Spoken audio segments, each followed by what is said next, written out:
Bonjour et bienvenue dans ce tutoriel ou DriveSign dédié à la personnalisation de votre tableau de bord.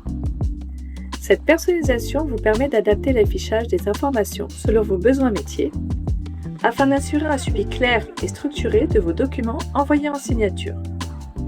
La configuration réalisée par l'administrateur s'applique par défaut à l'ensemble des utilisateurs de la licence. Cependant, chaque utilisateur peut ensuite ajuster son affichage individuellement depuis l'onglet Documents. L'onglet Documents repose donc sur des colonnes configurables depuis cet onglet Tableau de bord.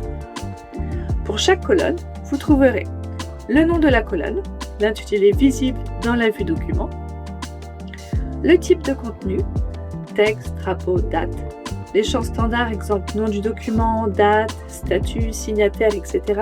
sont déjà fournis par défaut. Ils servent de base de suivi et ne sont pas modifiables. Le contenu dynamique, alimentation automatique via les données du document grâce au Smart Field. Exemple, une référence de devis qui remonte automatiquement dans la vue document. Le tri personnalisé, tri croissant ou décroissant sur la colonne.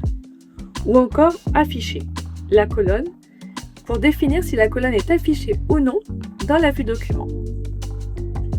Créer une nouvelle colonne. Renseigner le nom.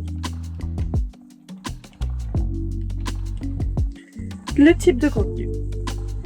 Texte.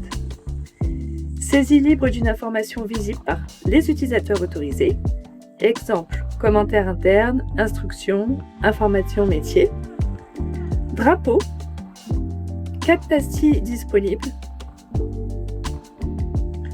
Rouge, noir, vert, blanc. Exemple d'usage. Rouge, urgent, relance prioritaire. Noir, en attente d'un tiers.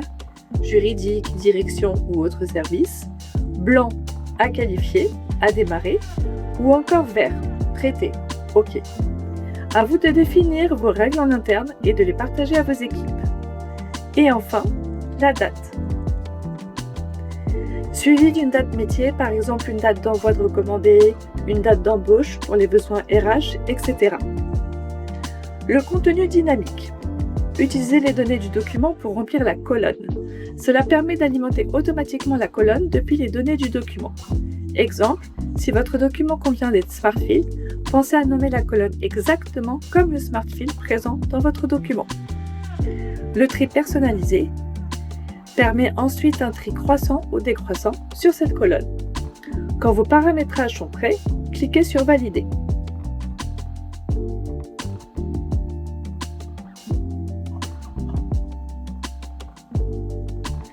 Enfin, vous pouvez modifier ou supprimer une colonne à tout moment en cliquant sur les 3 petits points. Ce tutoriel est maintenant terminé. Vous savez désormais comment adapter votre tableau de bord ou DriveSign pour faire ressortir les informations les plus utiles à votre activité.